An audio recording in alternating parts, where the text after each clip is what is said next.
창세기 백문백답 68번째 시간 창조에 대한 다양한 해석 두 번째입니다. 여러분들께서 하나님의 말씀을 나누는 이 일에 함께 하시고 이 채널이 계속 유지되고 발전되기를 원하신다면 여러분의 구독, 좋아요, 알림, 댓글이 큰 힘이 됩니다. 안녕하세요. 김홍석입니다. 오늘은 68번째 시간으로 다양한 신학과 교파들에 대하여 살펴보겠습니다. 자, 1강부터 지금까지 우리가 강의의 계략을 살펴보면요. 창세기 1장 1절 태초 하나님이 천지를 창조하시니라. 이 말씀을 지금도 계속하고 있는데요. 1강부터 4강까지는 창세기 1장 1절의 구조적 특징, 관련된 사실들, 이런 걸 말씀드렸고, 5강에서 52강에서 이 성경의 역사적 사실이라면 태초에 하나님이 천지를 창조하셨다. 그럼 태초가 언제냐? 시간을 말하는 이걸 우리가 찾아갔고요. 그 다음에 53강에서 66강까지는 하나님께서 창조하시던 창조의 증거를 지금까지 계속 살펴봤습니다. 자, 그럼 67강 오늘부터 뭘 하냐? 창조와 시간에 대한 해석의 어떤 경향이 굉장히 다양한 신학의 스탠스를 만들어내는 것 같더라. 그러면 그 다양한 신학에 대해서 우리가 오늘부터 살펴보기로 하는데요. 왜 그렇게 우리가 꼭 신학을 살펴보냐? 이것은 여기서 다양한 신학 이해, 성경적 믿음을 위한 논의를 시작하는 것은 뭐겠습니까? 하나님께서 보실 때 구원 얻을 만한 그 성경적 믿음을 우리가 갖기 위해서입니다. 다양한 신학 관련, 앞으로 살펴볼 내용은요, 다양한 신학의 출현을 이해하고 진화론, 유신 진화론 살펴볼 것이고요, 화석 생물들을 살펴야 되겠죠. 성경론, 신론, 그리스도론, 구원론, 종말론, 이 정도를 살펴보려고 합니다. 가능하면 이렇게 요약해서 쉽게 한번 살펴보도록 하겠습니다. A 30년경에 그죠? 예수님께서 이제 뭐 십자가 지셨고요. 그래서 그 이후로 이제 구약 신약 성경을 근본으로 하는 기독교가 탄생을 하잖아요. 중세 시대를 거치면서 비성경적인 왜곡이 우리가 알다시피 많이 있었고요. 그러면서 종교 개혁이 일어나죠. 종교개혁 역사 초기에 교황주의에 반대하는 프로테스탄트들을 일컬어서 개혁주의라고 말했고요. 오직 성경으로 돌아가야 된다. 이것이 이제 정통이라는 거죠. 그래서 정통주의, 개혁주의는 거의 같은 의미로 사용되기도 합니다. AD 1517년 종교개혁이 일어났고 초대 교회들의 사도들의 신앙 그리고 종교개혁가들이 지켜온 정통 보수신앙 이것으로 돌아가야 한다는 것이죠. 성경은 완전 축자 영감으로 기록된 정확무한 하나님의 말씀이다 라고 하는 이 믿음 위에 교리들과 신앙 고백들이 정립되어 옵니다. 그리고 이제 르네상스 시대를 겪지 않습니까? 계몽주의 AD 14세기, 18세기 이 정도 시기로 볼 수 있겠죠. 역사주의, 과학주의, 비평주의, 합리주의, 관용주의, 낙관주의, 칸트주의, 비판철학 이런 것들이 발전하게 되고요. 이러다 보니까 18세기 말에 자유주의 신학이라고 하는 것이 태동됩니다. 이것은 처음에 나타날 때 우리가 이 상황을 좀 이해할 필요가 있습니다. 과학주의, 인간 이성이 강조되다 보니까 성경을 더 이상 믿을 수 없게 되어버린 상황에서 사람들은 종교를 떠나게 된다. 교회를 떠나게 됐다는 겁니다. 그럼 도대체 우리가 어떻게 설명해야 되냐? 이게 지금 잘 정되지 않은 이런 상황에서요. 정통적인 성경관 교리들을 부인하고 과학 비평, 합리에 따라서 자유롭게 해석해보자. 그래서 이제 자유주의인 겁니다. 자유롭게 해석해보자. 정통에 비해서 자유롭게 이렇게 의미를 가지는 거죠. 자유주의라고 하는 것은. 그래서 이제 그렇게 하다 보니까 그럼 당시에 교회를 떠난 사람들은 뭘 강조했냐면서 우리가 교회에 가면 기도하면 묵상하면 우리가 하나님께서 우리에게 주시는 어떤 감동이 있지 않느냐. 그 직관, 우리가 방언을 하기도 하고요. 또 이런 어떤 감정들을 느끼는 이런 신에 대한, 하나님에 대한 느낌이 있지 않냐. 이것을 이제 강조하기 시작합니다. 그러다 보니까 자유주의 신학은요, 직감과 감정을 강조한다라고 표현하는 겁니다. 이렇게 함으로써요, 당시로서는, 그래, 맞아. 과학과 이성과 별개로, 종교라고 하는 것이 필요하구나. 라고 해서 과학주의, 합리주의로부터 종교로 돌아오게 하는 순기능을 했다는 겁니다. 당시로서는요. 자, 그런데 자유주의의 어떤 폐단이 나타나기 시작했고요. 그래서 여기에 반대하다 보니까 그러면 성경이 하나님의 말씀이 아닌 게 되어버리니까요. 복음주의, 근본주의 사실은 하나로 같이 출발하게 되죠. 성경의 무오성을 주장하면서 복음주의, 근본주의가 나타나고요.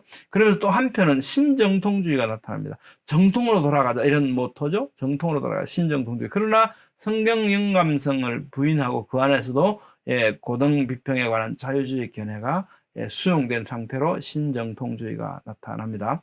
키에케고르는 그리스도와의 주관적 만남을 강조하고 역사적 사건들에 기초한 객관적인 진리를 무시하게 됩니다. 왜냐하면 이 과학적으로 이성적으로 이렇게 안 맞는 것 같으니까요. 그러면서 아까 말씀드린 것처럼 주관적인 만남, 감정, 직관을 강조하게 된 거죠.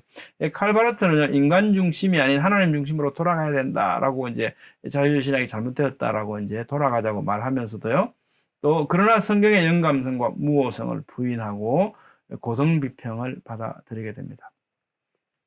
자, 그러면서 이제 그 뭐 처음에 태동될 때 복음주의, 근본주의는 사실은 거의 뭐 내용이 같습니다. 복음주의의 가장 기본 교리는 성경의 무호성, 이거 제 얘기가 아니고 포렌서의 어떤 조직신학 그 책에 나온 내용을 제가 요약한 겁니다. 일반적으로 개념적 영감설이나 기계적 영감설 대신에 아까 말씀드린 것처럼 완전 축자 영감설을 주장을 하고요. 삼위일체적 주권적 하나님을 믿는다.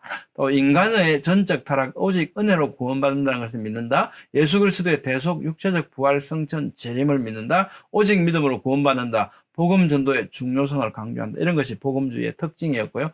근본주의는 성경 무호성과 완전 축자 영감성 이거 똑같죠? 복음주의와 같습니다.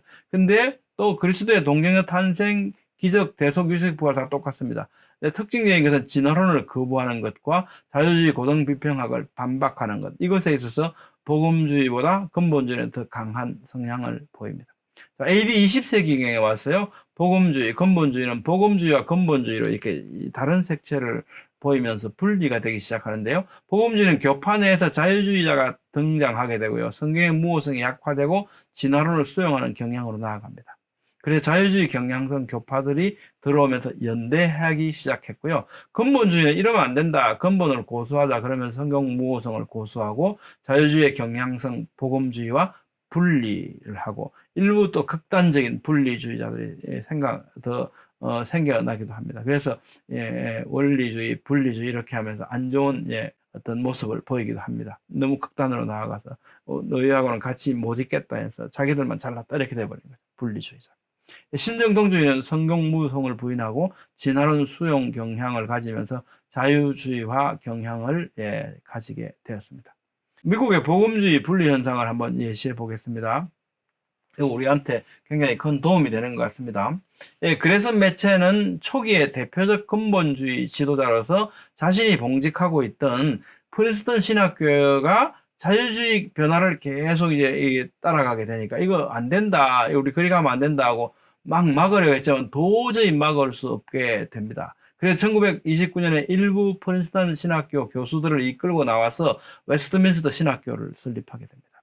1936년 매체는요, 칼 맥켄타이어와 올리버 부셀 등과 더불어서 미국 장로교회라는 교파를 설립하게 됩니다.